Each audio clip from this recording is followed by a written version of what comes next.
Hello बच्चों, कैसे हैं आप सभी लोग।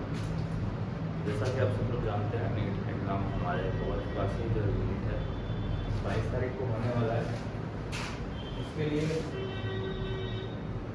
हम लोग आज सेल और सेल साइकिल के कुछ क्वेश्चंस लाए हैं। आइए थोड़ा उसको डिस्कस करते हैं। These are going to be 15 year solve QIQ cell biology है। पहला हमें पढ़ना है cell with the unit of life के बारे में। आइए, साइटोस्केलेटन में क्या सवाल आ चुके हैं कुछ हम एक बार थोड़ा देख लेते हैं। 2023 में अभी रिसेंटली ही सवाल आया हुआ है। Which of the following function is carried out by cytoskeleton in a cell. Explanation: cytoskeleton provides mechanical support, maintains cell shape and directly responsible for motility and transfer। इसका आंसर देखिए क्या सही है, that is motility and locomotion. ठीक है, अगर आपको आप लोगों को कोई भी डाउट हो, कोई भी परेशानी हो, तो आप लोग कमेंट सेक्शन में पूछ सकते हैं, हम लोग उसका आंसर कर देंगे। ठीक है, तो दिक्कत है इजी क्वेश्चन और हार्ड क्वेश्चन में आई होप आपने आप रोज एक नए टेस्ट पेपर दे रहे होंगे। Which of the following statement is correct. Reference to lysosome. Lysosome हमें पता है सिंगल मेम्ब्रेन होता है, वेसिकल बाउंड होता है गोल्गी अपैरेटस का। ठीक है, और इसमें हाइड्रोलाइटिक एंजाइम होते हैं, इसको सेटल डायरेक्टली बोलते हैं। इसका आंसर क्या जाएगा, डबल मेम्ब्रेन नहीं होता, लिपिड सिंथेसाइज नहीं करता है, क्लोरोप्लास्ट से भी नहीं बनता। इसका आंसर होगा they are active at acidic pH, यानी जब तक इसका एसिडिक पीएच नहीं मिलेगा ये क्या होगा, एक्टिव नहीं। न्यूक्लियर एनवेलप और पोर से क्या सवाल आया कि सेल कंपोनेंट के बारे में क्या चीज सही नहीं है, तो हम देख लेते हैं। पेरीन्यूक्लियर स्पेस क्या फिजिकल पैटर्न आता है, हाँ जी बनाता है। न्यूक्लियर पोर क्या एक पैसेज की तरह एक्ट करता है, ये हमने पढ़ाया भी। माइक्रोबॉडी क्या प्लांट ग्रैन्युलर के साथ। हमारा रॉन्ग आंसर क्या है, that is mature seed tube poses of consequence nucleus. Seed tube में कोई न्यूक्लियस मैच्योर वाले में नहीं होता, मतलब कि हमारा इनकरेक्ट आंसर है, इनकरेक्ट ऑप्शन, सही ऑप्शन ये है। आइए water soluble pigments commonly found in plant cell vacuoles, यानी कि उनका नाम तो हमें खैर पता ही है, तो एंथ्रोसायनिन बोलते हैं, एंथ्रोसायनिन बोलते हैं। जेनेटिक नहीं होगा, कार्सिनोइड नहीं होगा, क्लोरोफिल नहीं होगा। Which of the following statements is not correct regarding mitochondria. बेटा माइटोकॉन्ड्रिया का ऐसा कौन सा स्टेटमेंट है जो कि सही नहीं है। तो जो इलेक्ट्रॉन ट्रांसपोर्ट चेन में जो भी एंजाइम्स है वो क्या आउटर मेम्ब्रेन में होता है, जी नहीं। ठीक है, that is wrong. The enzyme of electron transport chain are situated in the inner mitochondrial membrane, not the outer mitochondrial। बाहर वाले में नहीं होते हैं बेटा, अंदर में होते हैं, इनर वाले में। Many ribosomes associated with single mRNA string to synthesize polypeptides are called। ये तो भाई बहुत आसान सवाल है, इसको पॉलीसोम या पॉलीराइबोसोम बोलते हैं, तो देख के ही पता लगना आंसर में, इसको कुछ देखने की जरूरत भी नहीं, पढ़ लेना इसको। Which organelle extracts energy from carbohydrate to produce ATP। सबको पता है भाई माइटोकॉन्ड्रिया इसका आंसर है, सुसाइडल सेल है, कलर वाला है, राइबोसोम का फंक्शन बारे में पढ़ ही लिया। ठीक है, lipid soluble substances rapidly cross the eukaryotic plasma membrane because the core membrane is lipid bilayer। The core membrane is lipid bilayer। इसका एक्सप्लेनेशन क्या है, fundamental matrix of the membrane is phospholipid bilayer। hydrophobic molecules dissolve and pass by a simple।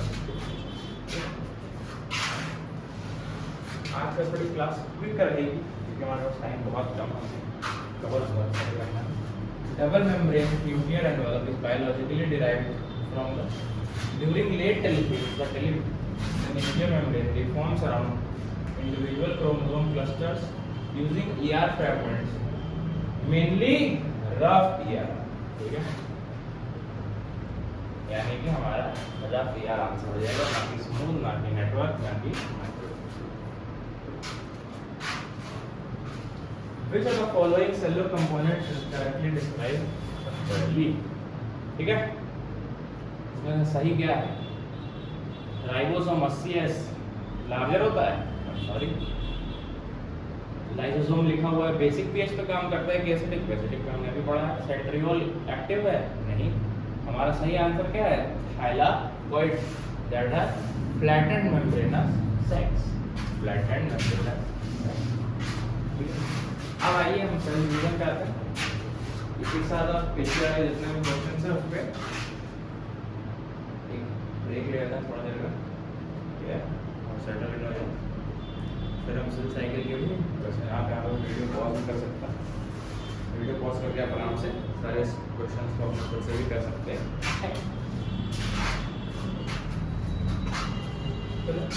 Cell cycle में question करेंगे। पहला सवाल है DNA synthesis kinetics, ठीक है। Which of the phase of the eukaryotic cell does not DNA replication does not take place? S phase of the interphase is marked by DNA replication and doubling of nuclear DNA content. C से 4C. Appearance of recombinant nodules on the homologous chromosome characters कौन से stage में दिखता है? क्या वो ज़ाइगोटीन है? नहीं बेटा, that is packeting. Recombinant nodules containing the recombinase enzyme complex during the packeting felicitating crossing और भी क्या करेगा बेटा? मदद करता है कौन? पैकेटिंग स्टेज, जिसमें क्या बन रहा है? recombination nodule. If chromosome number is G1 is R, what is the chromosome number will be S phase? क्या नंबर क्या होगा?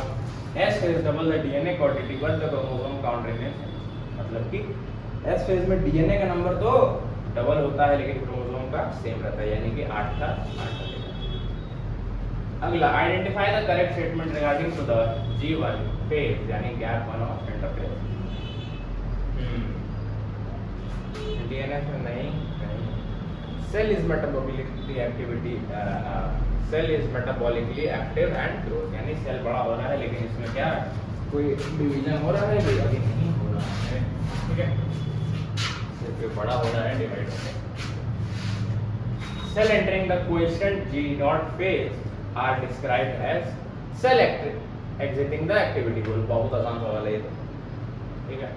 18 सवाल है the stage of mitosis where sister chromatid separate and move to opposite pole. अब इसको क्या बोलते हैं भैया? इसको बोलते हैं एनाफेज, यानी अलग अलग वाला फेज, ठीक है, एनाफेज यानी अलग अलग वाला फेज। अगर किसी को प्रोफेज बताने लगा फिर टेलोफेज का सीक्वेंस में आएगा तो याद करना PMT और यहाँ A लगा देना, PMAT से क्या हो जाएगा? याद हो जाएगा, ठीक है, ठीक है। M फेज यानी मोटा फेज, इसमें सबसे क्या होगा? सबसे मोटा होगा। एना में क्या होगा?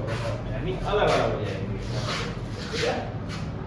अगला है APC is defective, the defect will exhibited by chromosome fail to segregate, यानी एना फेज में क्या क्या होता है? क्रोमैटिन सेग्रीगेट होता है, क्या हो जाएगा? वो फेल कर जाएगा। Spindle fibre physically attached to its specific site, that is हमारा काइनेटोकोर। प्लीज ये सब याद कर लो बेटा, यही समय है।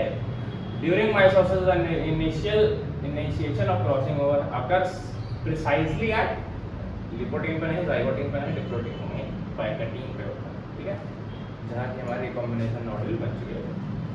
During eukaryotic cell division nuclear DNA synthesis happens in हमारा कौन सा भैया? S phase. DNA synthesis is restricted to the S phase of the interphase where genetic content replication occurs. ठीक है, देखो भैया हमारा क्वेश्चन हो गया है, अब इसको देखो ध्यान से। सेल से 3 से 4 क्वेश्चन हर साल आता है, कौन कौन सा कहाँ से ज़्यादा आता है देख लो उसको, ठीक है, रिवीजन कितना करना है वो भी देख लो। माइटोटिक से 1-2 आता है, मियोटिक से 2-3 आ जाता है, डीएनए और सेंट्रियोल डबलिंग से भी एक सवाल हर साल आया है, ठीक है। बहुत समय नहीं लगेगा पूरा पढ़ने में, ठीक है, दबा के सवाल करिए, ठीक है। मास्टरी गाइडलाइन 360 अगर आपको ये पाना है तो आपको जितने दिवाई के हो सकें, जितने क्वेश्चन हो सकें आपको करने पड़ेंगे, ठीक है। और this is not the time कि आप पूरी रखें, ठीक है। मुझे लगता है 10 दिन से कम का सवाल समय बच गया है, इस समय पे आप डेली के कम से कम 2 टेस्ट पेपर तो देने चाहिए आपको। कम एक सुबह एक शाम में दीजिए। अगर टेस्ट पेपर नहीं दे पा रहे हैं, PYQ की किताब होगी आपके पास, वो उसी को रख लीजिए, ठीक है। उसी की प्रैक्टिस करिए 5-5 बार, ठीक है। इसके साथ धन्यवाद। आज की क्लास थोड़ी छोटी थी बट कंसेप्चुअल थी, ठीक है। इसके साथ thank you everyone, see you after exam.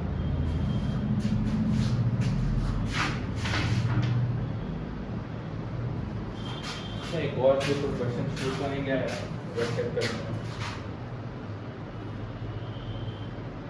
Crossing over ना, ठीक है।